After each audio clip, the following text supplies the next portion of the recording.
So I was thinking more about this whole distribution versus product, startups versus incumbents race. On the one hand, this is something that is always the case for startups. Like new entrants always have to take on incumbents. That's happened forever. And that's the case in every single technological shift, in every single revolution. But as I was thinking through this, I realized there's actually a major difference between the shift that's happening in AI and the shift that happened in the last few revolutions. So if you look at mobile, if you look at web, the internet, and if you look at PCs, and the difference is this: if you think about it, with every single one of those technological shifts, when mobile came along, when the internet came along, or when PCs came along, what you also had at the very same time is a new distribution channel. So take the iPhone. The iPhone is a new distribution channel. So what does that mean? If you think about, for example, a new entrant like in mobile, like Uber. So when Uber came along, it had to face incumbents. It had to face taxis. There were taxis everywhere. That was the norm. That's what you normally used. But taxis, they didn't have an app. And so what Uber got to ride, and in a way kind of levels the playing field, is that it got to ride the wave of iPhone adoption, smartphone adoption. They got an app in your phone before any of the taxi companies did. And obviously that's a huge tailwind for a new entrant to kind of come in at the same time as a new distribution channel starts, where everybody kind of has to start from zero. To the extent that a taxi company even would build an app, they'd also have to start from zero. They'd also have to go from 0 downloads on the App Store and grow. And that's huge for an entrant, because what Uber got, it got some of the most important real estate. It got an app literally on your phone. And it did that before any of the incumbents could do that. And that goes for every single major tech revolution before. So if you think about, for example, the internet, and you take Amazon versus Walmart, like how come Amazon was able to build $1 trillion business in e-commerce when Walmart had been around for decades, already had stores, already had inventory, already had distribution? Walmart was the incumbent, and it took them 5 years to get into e-commerce. 5 years later, by the time Amazon was literally a $30 billion company in the 2000s, that's when Walmart started in e-commerce. Why was that? Well, because the internet, the web, was a new distribution channel.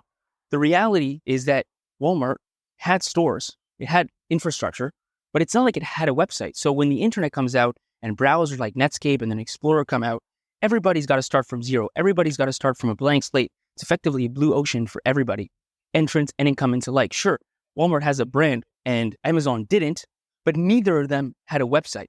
So there's a new distribution channel that's born at the same time as a technological revolution is, and again, levels the playing field between entrants and incumbents.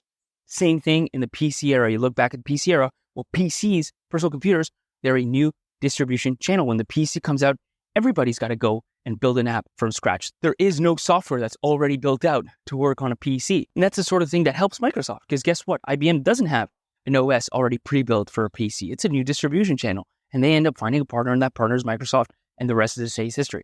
And that is not the case in AI. It's a huge, huge difference. If you just think about it for a second, AI is not a new distribution channel. It's a huge technological shift. It's a huge innovation, but it doesn't lead to a new distribution channel. If you look at all the AI companies, guess what? They're either a website or they're mobile apps or they're web apps. They're not starting on an even playing field against incumbents. Take Perplexity as a very, very clear example. Perplexity is just a website. It's literally just a website. So sure, Perplexity launches 2 years before Google launches like AI overviews, but at the end of the day, both are literally just a website. And so they're not at all starting from an even playing field, was the case in the last few technological revolutions. And this actually aligns, if you think about it, there's this book, obviously this very famous book that I'm sure you've read called The Innovator's Dilemma by Clint Christensen, where he talks about disruptive versus sustaining innovations. And the two concepts really come together here, because if you think about AI is a sustaining innovation. Whereas all the other tech revolutions I'm talking about, take mobile. Like a mobile app is literally at the beginning, it's just a smaller, worse version of a PC app. It's got less compute, it's got less memory, it's got less space, it's got fewer features. And those are the sort of things that throw off incumbents, because incumbents are fully optimized for the world as it is. They're fully optimized for the PC. So when mobile comes along, even if they want to move into it, they can, but all of a sudden they've got to rethink everything from first principles. And so while the mobile phone is worse on all of the kind of axes that matter at the time, it also opens up completely new things. It opens up, for example, the fact that there's a camera. And so Instagram is born. got a headphone jack, so Square is born. It's got GPS, so Uber is born.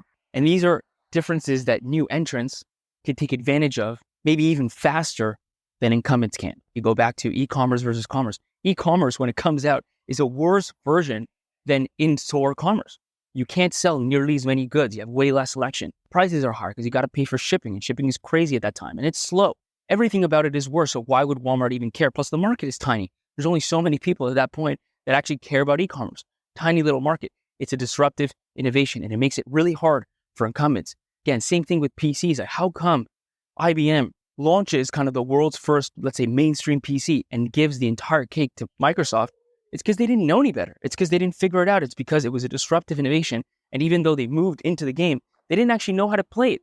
What they were at the time was a hardware company. They were experts at hardware manufacturing. And they thought PCs would just be a smaller version of mainframes. They'd be a smaller version of mini computers. And it turned out PCs were a completely different thing, where the market all of a sudden shifted and where the value accrued changed. And all of a sudden, what was important was not the hardware, it was the OS, and they'd given it away to Microsoft.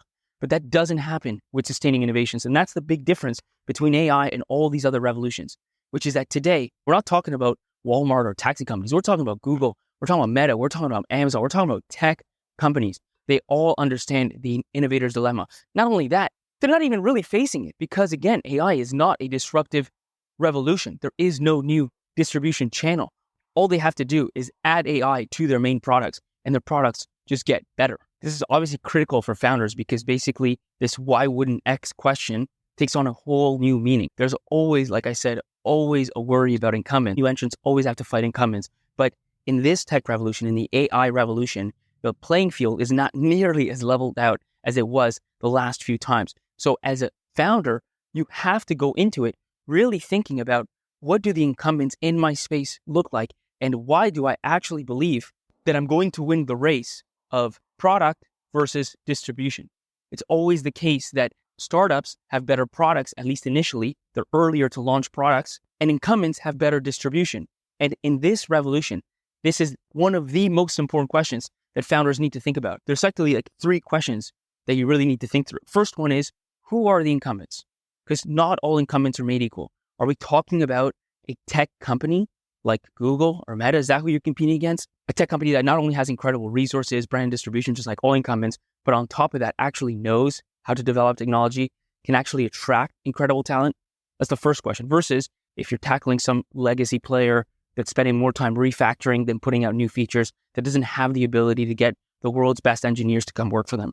The second piece is, how much power do the incumbents have? There's a huge difference between taking on a monopoly, a duopoly, an oligopoly, and taking on a truly fragmented market. Because if you've got, let's say, 15, 20 players that all matter more or less equally, then as a startup, you can have a lot more power relative to them. It's obviously way different to do that than to go up against, let's say, a duopoly.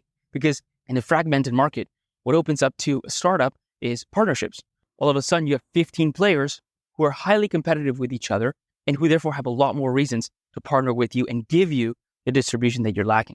And the final piece, obviously, is, are you targeting a primary use case? So going back to that Perplexity versus Google example, which is just so top of mind, if you go after Google and you go after search, you're in trouble. You can't just walk in through the front gates as a startup and expect to take on a giant. You've got to go around. You've got to find the side door.